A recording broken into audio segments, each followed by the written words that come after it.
brought to you by Nova शुद्ध घी। जब जब खाए दिल खुश हो जाए, सदियों का नोवा शुद्ध देसी घी, सपना स्वस्थ भारत का। I love घी घी घी घी घी।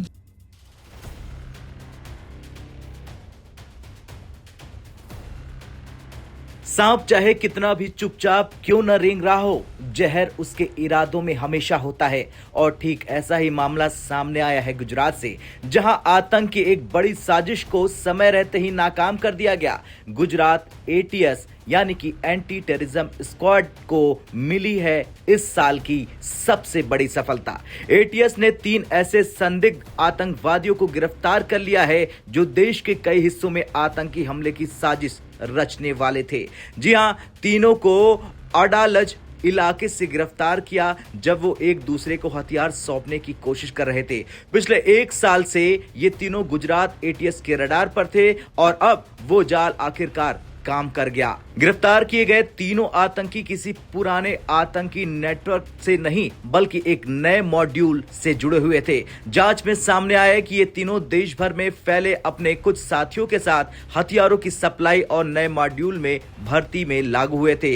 गुजरात में इनकी मौजूदगी इसलिए थी ताकि वो हथियार का एक बड़ा सौदा कर सके, लेकिन एटीएस ने पहले ही इन्हें पकड़ लिया। गुजरात एटीएस ने बताया कि इनकी गतिविधियों पर महीनों से नजर रखी जा रही थी। जब ये पुख्ता जानकारी मिली कि ये संदिग्ध आतंकवादी अडालज के पास एक जगह हथियारों का आदान प्रदान करने वाले हैं, तो एटीएस ने पूरी तैयारी के साथ जाल बिछाया। जैसे ही तीनों संदिग्ध मौके पर पहुंचे, टीम ने बिना कोई वक्त गवाए तुरंत कार्रवाई की और तीनों को दबोच लिया। गिरफ्तारी के वक्त इनके पास से हथियार और गोला बारूद भी बरामद हुए।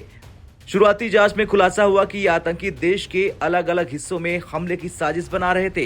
एटीएस के अधिकारियों के मुताबिक उनका मकसद कुछ रणनीतिक जगहों पर छोटे पैमाने के बम धमाके कर दहशत फैलाना था। साथ ही इनका मकसद, इनका इरादा सोशल मीडिया के जरिए कट्टरपंथ फैलाने और भर्ती बढ़ाने का भी था। यानी ये न सिर्फ हमले की तैयारी में थे बल्कि एक नया डिजिटल जिहाद नेटवर्क भी खड़ा करने की कोशिश कर रहे थे।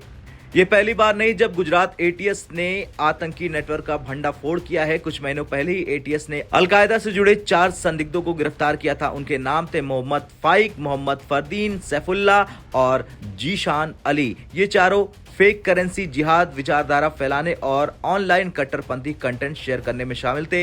एटीएस ने उस वक्त बताया था कि मोहम्मद फाइक का सीधा संपर्क एक पाकिस्तानी नागरिक से था जो भारत में जिहादी गतिविधि फैलाने के लिए ऑनलाइन गाइडेंस दे रहा था। अब जब ये नया मॉड्यूल पकड़ लिया गया है तो शक जताया जा रहा है कि ये भी इसी नेटवर्क की अगली कड़ी हो सकती है। यानी गुजरात से लेकर तेलंगाना तक आतंकी संगठनों ने एक स्लीपर सेल सक्रिय कर दिए थे। इस गिरफ्तारी ने एक बार फिर से साबित कर दिया कि भारत में आतंकवाद की जड़ें भले कमजोर हो, लेकिन वे अब भी जमीन में मौजूद हैं और अगर सुरक्षा एजेंसियां चौकन्नी न रहती तो कभी भी नई शाखाएं ये खोल सकते थे। गुजरात एटीएस की यह सफलता न केवल एक मॉड्यूल के खत्म होने की कहानी है बल्कि एक चेतावनी भी है कि आतंकवाद अब बदल रहा है और वो अब सरहद पार से नहीं, हमारे अंदर से निकल रहा है। जहर अब सीमाओं में नहीं, सोच में घुला हुआ है। जो उसे समय रहते पहचान ले वही सुरक्षित रह पाता है।